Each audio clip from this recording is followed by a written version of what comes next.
Morning walk کرتے ہوئے خواتین گزر رہی ہوتی ہیں، ایک دوسرے کو کراس کرتی ہیں، کچھ بیٹھی ہوتی ہیں بینچز وغیرہ پہ. کانوں میں آواز پڑی. ایک بہن کہتی ہیں یہ شرجینہ کے ساتھ اچھا نہیں ہوا، آخر اتنی بھی کیا پڑی تھی، بھلا بچے کو بھی کوئی جان سے مار دیتا ہے. میں بڑی تذبذب کا شکار ہوئی، کیونکہ بات ہی ایسی ہے کہ کسی نے بچے کو جان سے مار دیا، پتہ نہیں کتنی عمر کا بچہ. پھر تھوڑا آگے گئی تو وہ بات اس قدر پھیل گئی تھی کہ ایون بچے جو آپس میں کھیل رہے تھے شرجینہ شرجینہ ہی کہہ رہے تھے. کوئی سٹک سے اشارہ کرتا ہے میں شرجینہ کو بتاؤں گا، دوسرا کہتا ہے نہیں تم سے پہلے میں ہاسپٹل جاؤں گا. میں بڑی پریشان ہوئی کہ پتہ نہیں کون خاتون ہے، رشتہ دار ہوگی. جب گھر میں بڑے بات کرتے ہیں تو بچے بھی اس کا اثر لیتے ہیں. وہ سارا راستہ تب سے میرے ذہن میں یہی چل رہا تھا. گھر آئی تو موبائل اوپن کیا، ایکس، انسٹا، ریلز، شارٹ، ہر جگہ شرجینہ ہی شرجینہ.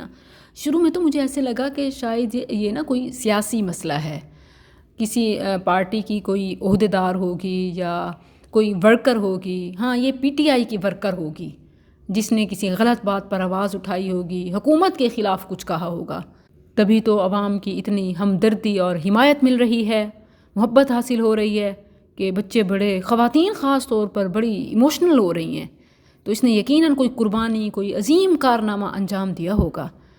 اچھا، پھر آگے کوئی پوسٹ آتی ہے کہ اس نے کوئی خراب بینگن کھا لیا، ہاسپٹلائز ہو گئی. میں نے کہا پتہ نہیں کیا کسی کو جیل میں کوئی خراب کھانا دیا گیا ہوگا. پھر کوئی ڈیلیوری کی بات، پھر جان کو خطرہ، مصطفیٰ کمال پتہ نہیں پاشا کیا، جو کراچی والا ترکی والا، ایک عجیب سی مکسنگ تھی. وہ اصل مسئلے کا تو پتہ تھا نہیں، کچھ کہیں کہیں سے جو ذہن میں پڑ رہا تھا وہ میرے لیے بڑا ہی پریشان کن تھا کہ مطلب میں ہمیشہ حق کے لیے آواز اٹھاتی ہوں، مجھے پتہ ہی نہیں چلا. اور ہمارے ملک میں اتنا بڑا کوئی اللہ نہ کرے ثانیہ ہو گیا. پھر فوری میں نے تھوڑی تحقیق کی تو پتہ چلا یہ ڈرامے کی بات ہے. کھودا پہاڑ نکلا چوہا، وہ بھی مرا ہوا. لیکن میں اس وقت اس کے بارے میں جو آپ کو بتانا چاہتی ہوں وہ دیکھیں کہ ہماری عوام، خواتین جو قوموں کی معمار ہیں، نسلوں کو پروان چڑھانے والی ہیں، وہ اپنے بچوں کو کیا دے رہی ہیں، ان کے ذہنوں میں کس بات کی اہمیت ہے، ان کی سوچ کیا ہے، ان کی پسند، ان کی ترجیحات کیا ہیں. اللہ اکبر. مطلب یہ تو سنا تھا کہ ڈرامہ دیکھ کے آنسو آ جائیں یا کوئی کلپ دیکھ کے کوئی ہنسنا شروع کر دے. یہ نہیں پتہ تھا کہ پورے ملک میں جنگ و جدل کا سماں ہو جائے گا. میرے بھائیوں، بہنوں، مسلمانوں، کیا ہو گیا ہے؟ ہم کس طرف جا رہے ہیں؟ فلسطین کا مسئلہ ہے، دنیا میں مسلمانوں کی بقا اب ایک سوال بن گئی ہے. ظلم عام ہو گیا، حق تلفی، زیادتی، جبر، جہالت، ہر طرف اندھیرے ہی اندھیرے ہیں. لیکن ہمیں ایک ڈرامے کی پڑی ہے. وجہ پتہ ہے کیا ہے؟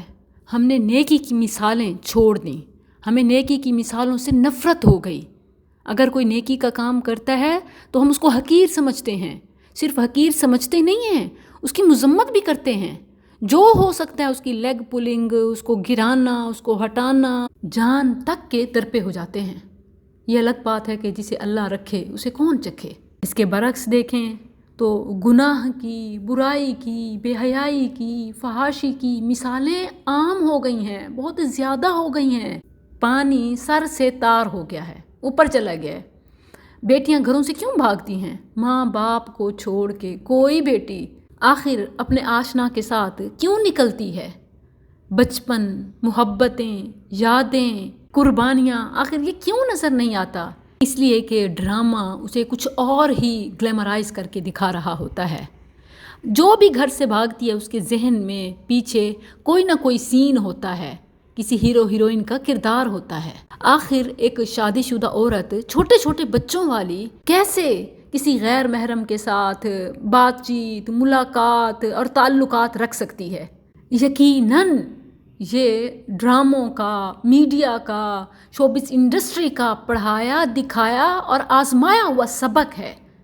جو سوچیں بدل جاتی ہیں، جو آنکھوں پہ پٹی آ جاتی ہے، جو خون سفید ہو جاتے ہیں. رشتوں کو تو کریں ایک سائیڈ پہ، سب سے بڑے اپنے خالق کے ساتھ تعلق کو، اس کے حکم کو پس پشت ڈال دیتے ہیں. آخر کیسے کوئی بے حیائی کی انتہا کو، فحاشی کی انتہا کو پہنچتا ہے؟ یہ کیوں ہوتا ہے؟ کیونکہ برائی کی مثالیں آئیڈیلائز کر کے، گلیمرائز کر کے ہمیں سب اسکرین پہ دکھائی جاتی ہیں۔ ابتدا میں شاید کسی کے لیے کوئی ہیزیٹیشن، ہچکچاہٹ کوئی ہو، لیکن آہستہ آہستہ دیکھتے دیکھتے لاشعوری طور پر وہ ایسا سب کر بیٹھتے ہیں، چاہتے یا نہ چاہتے ہوئے۔ تو کون اس کا ذمہ دار ہے؟ ہم، کہ جب ہم نے اپنے بچوں کو کچھ اچھا سوچنے، کرنے، دیکھنے کو دیا نہیں۔ حرام کی کثرت تو ہے ہی، اس سے بھی بڑی مصیبت جو ہے وہ نیکیوں کی قلت ہے۔ ہمارے بچوں کے سامنے محنت کی، ہمارے بچوں کے سامنے عصمت کی کہ کیا چیز ہوتی ہے، ہمارے بچوں کے سامنے نیکیوں میں سبقت جیسی کوئی چیز ہی نہیں ہے۔ وہ محنت کو، حلال کمائی کو باعث عار شرم سمجھتے ہیں، جبکہ برائی کو علل اعلان فخریہ کرتے ہیں۔ کتنا بڑا المیہ ہے۔ سب سے پہلے تو پیرنٹس بچے کے لیے رول ماڈل ہوتے ہیں۔ ایک تو ہم خود کوئی گڈ ایگزامپل نہیں ہیں کہ بچے والدین کو دیکھتے ہوئے نیکی کے کاموں میں سبقت کریں، محنت اور حلال اور عزت و عصمت کی اہمیت کو جانیں۔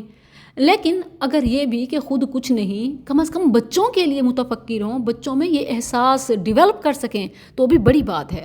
پھر سوسائٹی، پیرنٹس کے بعد سوسائٹی کا اس میں بڑا انفلوئنس ہے، بہت بڑا حصہ اور ہاتھ ہے۔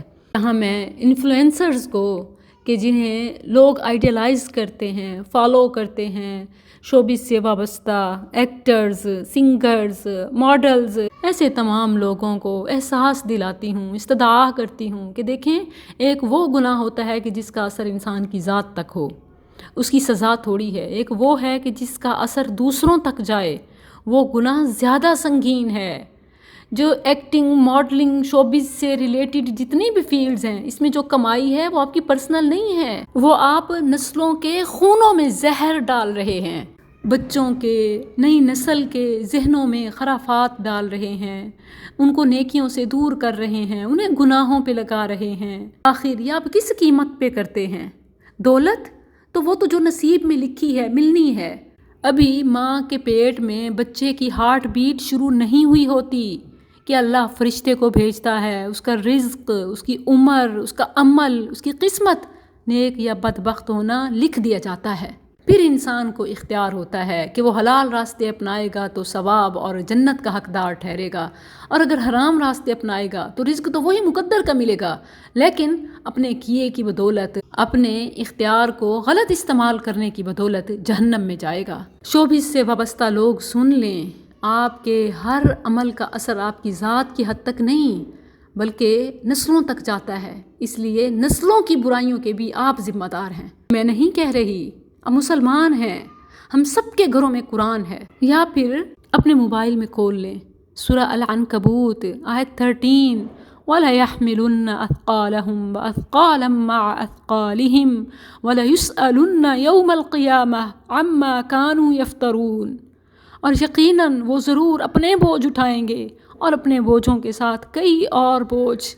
ہمارے بچے اگر آپ کی وجہ سے بے راہ روی کا، بدکاری کا، حرام کاری کا شکار ہوئے تو یاد رکھیں ہمارے درد کے ساتھ آپ کے درد میں بھی اضافہ ہوگا، اور یقیناً وہ ضرور اپنے بوجھ اٹھائیں گے اور اپنے بوجھوں کے ساتھ کئی اور بوجھ بھی، اور یقیناً وہ قیامت کے دن اس کے متعلق ضرور پوچھے جائیں گے، وہ جو جھوٹ باندھا کرتے تھے۔ یہ جو ایکٹنگ ہے یہ جسٹ فریب ہے، دھوکہ ہے، یہ حقیقت میں کچھ نہیں ہوتا، لیکن اس کو ایسے پریزنٹ کیا جاتا ہے جیسے حقیقت ہو، جیسے آج شرجینہ ہو رہی ہے۔ آخر لوگوں نے اس کو حقیقت سمجھا ہے نا، یہ بہت بڑا جھوٹ ہے، اور اس جھوٹ کو عام کر کے جو آپ نسلوں کو بے راہ روی پر لگا رہے ہیں، حرام اور بدکاری پہ چلا رہے ہیں، اس کے ذمہ دار آپ ہیں، ہمارا میڈیا، ہماری شوبز انڈسٹری۔ اللہ کے لیے مجھے آپ سے ہمدردی ہے، مجھے اپنی نسلوں کی فکر ہے، خود کو بھی بچائیں اور اس امت پر بھی رحم کھائیں۔ دولت کی خاطر یہ سب کرتے ہیں تو یہ تو فانی ہے، اور اگر شہرت کی خاطر کرتے ہیں تو اس سے ناپائیدار اور کوئی چیز نہیں ہے، رہی آخرت تو وہ باقی ہے۔